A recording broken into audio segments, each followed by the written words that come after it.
हमारे साथ है डीडवाना विधानसभा क्षेत्र से कांग्रेस के प्रत्याशी और वर्तमान विधायक चेतन डूडी, जो पिछले 7-8 दिन से चुनाव प्रचार कर रहे हैं। कांग्रेस ने आप पे लगातार भरोसा किया है, तीसरी बार चुनाव लड़ रहे हैं। एक बार आप हार गए थे, एक बार जीत गए थे। अब आप जिस तरह से जनता के बीच में जा रहे हैं, जनता का रुझान क्या है, किस तरह से आपकी चुनाव कैंपेनिंग चल रही है और क्या परिणाम की उम्मीद है? देखिए, मैं जनता के बीच में जा रहा हूँ। जनता का जनमानस जो है, लोगों का जो मन बना हुआ है वो कांग्रेस के प्रति है। लोग कांग्रेस को वोट देना चाह रहे हैं और मुझे उम्मीद है देंगे। और पिछले बार जितनी सीटें आई, मैं मानता हूँ डीडवाना ही नहीं, अपितु उससे ज़्यादा सीटें हम कांग्रेस की जीत के आएंगे। कांग्रेस भारी बहुमत के साथ सरकार बनाएगी। लोगों में जो जन कल्याणकारी योजनाएं कांग्रेस सरकार की थी, उससे लोगों को बड़ा भारी लाभ मिला है।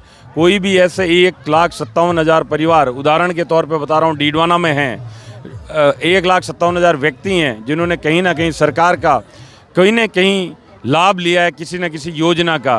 तो ऐसी तमाम योजनाओं के बलबूते पे, इन चीज़ पे जो हमारी सरकार ने काम किए हैं, चाहे आपके ज़िला बनाने का काम हो, ज़िला अस्पताल बनाने का काम हो, जीएसएस बनाने का काम हो, चाहे आपके ये सीएचसी जो हैं, छोटे अस्पताल 3 बने, 8 सीएचसी आज हमारे यहाँ पे हैं। तमाम तरीके के काम हम लोगों ने ऐसे किए हैं जिनकी बदौलत हम सरकार बनाएंगे। और मैं आपको दावे के साथ कह सकता हूँ, डीडवाना की सीट जो है वो कांग्रेस जीत के आएगी, बड़े भारी मत से जीत के आएगी, बहुमत से जीत के आएगी। जिस तरह का मुकाबला डीडवाना में होने जा रहा है, उसमें त्रिकोण माना जा रहा है, क्योंकि भारतीय जनता पार्टी ने टिकट नहीं देने पर यूनुस खान ने निर्दलीय ताल ठोक दिए। उधर जितेंद्र सिंह जोधा भी लगातार दूसरी बार आपके सामने है। पिछला मुकाबला था वो एक तरफा था, आपने जीत लिया था, लेकिन पिछली बार निर्दलीय कोई पावरफुल नहीं था। लेकिन इस मुकाबले को किस तरह से देखते हैं? देखिए, मैं आपको बता दूं, यूनुस खान जी की आप बात कर रहे हैं बार बार। यूनुस खान जी तो भाजपा, अगर देखा जाए तो आप बोल रहे हैं बागी है। अगर भाजपा के बागी हैं तो फिर कहीं मुकाबला ही नहीं बनता है। लेकिन उनको उतारा सिर्फ इसलिए गया है कि वो कांग्रेस के वोट काटें, दूसरा कोई मकसद नहीं है।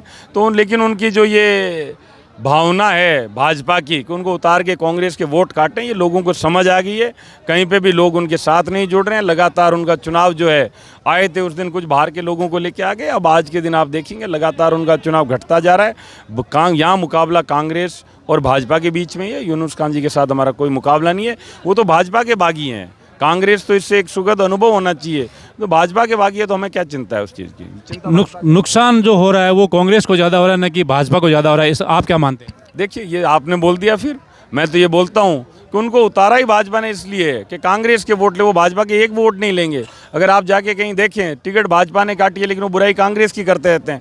ऐसा लगता है कि वो कांग्रेस के खिलाफ और भाजपा के पक्ष में काम कर रहे हैं। तो ये सर्वविदित है, सबको पता लग चुका है। अब लोग धीरे धीरे कांग्रेस ही जो है वो कांग्रेस को ही वोट देंगे। और ऐसा कहीं मुझे नज़र नहीं आता कि यूनुस खान जी कोई मुकाबले में है। वो सिर्फ और सिर्फ कांग्रेस को नुकसान पहुंचाने के लिए खड़े हुए थे। लोगों को समझ आ गया अब कोई नुकसान ना तो कांग्रेस को होगा, और उनको भी पता लग जाएगा कि उनके खड़े होने से उनका आगे का भविष्य वो क्या तय होता है। राजनीतिक जानकार इस मुकाबले को त्रिकोण मान रहे हैं। आप क्या मानते हैं कि भाजपा और कांग्रेस का मुकाबला है, भाजपा यूनुस खान का है, या यूनुस खान का आपका मुकाबला है? देखिए, मुकाबला मुख्य 2 पार्टियों का ही है, भाजपा कांग्रेस का है। और मैं आपको बता दूं, यहाँ पे कांग्रेस पिछले बार बड़े भारी अंतर से जीत के आई थी। इस बार भी कांग्रेस बड़े भारी अंतर से जीतेगी। और जो आप मुकाबले की बात कर रहे हैं, तो यहाँ निर्दलीय कभी भी कोई मुकाबले में नहीं रहा। आज दिन तक डीडवाना का इतिहास रहा है कि जब मुख्य पार्टियां लड़ती है तो निर्दलीय कोई मुकाबले में नहीं रहता। ये पिछले 98 के बाद तो मैं लगातार देखता आ रहा हूँ। लेकिन लोग कह रहे हैं कि 93 का इतिहास दोहराने जा रहा है। नहीं, यहाँ पे मुझे आज के दिन ये लग रहा है कि कहीं पे कोई इतिहास नहीं दोहराया जाएगा। आप देखिएगा चुनाव का जिस दिन नतीजा है, या आप अभी भी देख रहे होंगे जिस ढंग से लोगों का उत्साह है, लोग कांग्रेस के पक्ष में जिस ढंग से निकल के बाहर आए हैं, उस तरीके से मुझे नहीं लगता कहीं पे भी कोई निर्दलीय यहाँ पे चुनाव के मैदान के अंदर हैं। आने वाले दिनों में आपने अभी मन से कहा था कि राहुल गांधी जी डीडवाना आ रहे हैं, तो कहाँ पर वो आएंगे, क्या कार्यक्रम होगा और कब होगा, कितनी बजे होगा? 19 तारीख को राहुल गांधी जी, अशोक जी गहलोत, डोटासरा जी, बड़े कुछ नेता हमारे यहाँ पे आ रहे हैं। कांग्रेस पार्टी के प्रचार के लिए आ रहे हैं। डीडवाना में हम जनसभा रख रहे हैं, बहुत बड़ी जनसभा होने वाली है। कांग्रेस पार्टी का संदेश लेके आएंगे, वहाँ हमारे तमाम कार्यकर्ता पहुँचेंगे और वहाँ से राहुल जी का संदेश, अशोक जी का संदेश लेके वो लोग गाँव में जाएंगे, जिससे कांग्रेस को और ज़्यादा मजबूती मिलेगी। कहाँ आ रहे हैं, ये जगह नहीं बताया? डीडवाना में जगह मिर्दा पार्क रख रहे हैं हम लोग। मिर्दा पार्क में ये मीटिंग होने जा रही है। देखिए, नागौर जिले में भी 6 सीटें ऐसी है जहाँ पर त्रिकोण माना जा रहा है। तीन सीट ऐसी है जहाँ जिसको हॉट सीट माना जा रहा है। पहले खींवसर हुआ करती थी, लेकिन आज डीडवाना हॉट सीट है। और दूसरा नंबर है नागौर का, तीसरा नंबर है खींवसर का। तो हॉट सीट और त्रिकोण मुकाबले में जिस तरह से अशोक गहलोत कहते थे कि हम राज नहीं रिवाज बदलेंगे, तो रिवाज बदलने के पीछे ये त्रिकोण मुकाबले हैं, ये कहीं ना कहीं भारतीय जनता पार्टी को नुकसान करेंगे या कांग्रेस को? देखिए, मैं आपको डीडवाना की तो जानकारी दे दूं। पिछले कुछ दिनों से मैं लगातार लोगों के बीच में हूं। चुनाव के अंदर हम लोग प्रचार कर रहे हैं लगातार। मुझे बाकी विधानसभाओं की जानकारी नहीं, लेकिन डीडवाना में कोई त्रिकोण नहीं है। डीडवाना में फाइट सीधी भाजपा और कांग्रेस की होगी, और ये आप जिस दिन नतीजा है उस दिन देख लीजिएगा। यहाँ कोई त्रिकोण नहीं है। ये यूनुस खान जी तो सिर्फ कांग्रेस के वोट काटने के लिए खड़े किए गए हैं, और वो उसी ढंग से चल रहे हैं। आप उनका प्रचार देख सकते हैं, उनका काम करने का चुनाव के दौरान तरीका देख सकते हैं। लेकिन मुझे ये लगता नहीं है कि कहीं पे भी इस जो उनका उद्देश्य है उसमें वो सफल हो पाएंगे। भाजपा भी सफल नहीं हो पाएगी कांग्रेस के वोट काटने में। कांग्रेसी जितने भी वो एकजुट हैं, एक साथ हैं, और कांग्रेस को वोट देंगे।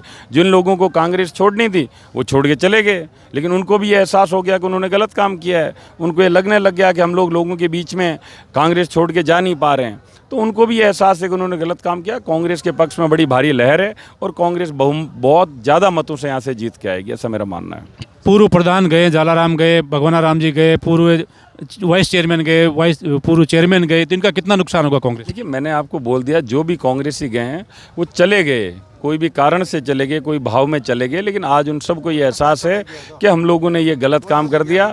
और लोग जो हैं वो कतई आज भाजपा को स्वीकार नहीं कर रहे हैं। बुजुर्ग पहले भी बोलते थे कि बीजेपी ठीक नहीं है, आज युवा साथी भी बोलने लगे बीजेपी ठीक नहीं है। सबको तकरीबन समझ आ चुका है। और जो इनका ये ताना बाना या तिलिस्म जिसे कहते हैं कि एक सिस्टम बिठा देते हैं कि कांग्रेस के वोट कैसे काटे जाएं, ये भी हमें समझ आने लग गया, लोगों को समझ आने लग गया।